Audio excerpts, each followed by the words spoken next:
செவ்வந்தி பூவுக்கும் தென்பாண்டி காத்துக்கும் என் பாட்டுனா சந்தோஷந்தான்.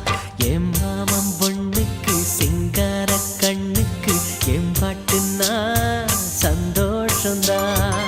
அம்மாடிவோம் கொலுசு சத்தம் ஆதாரமா நெஞ்சில் நிற்கும். அழகே உன் பேர் சொன்ன கவிதை கொட்டும். செவ்வந்தி பூ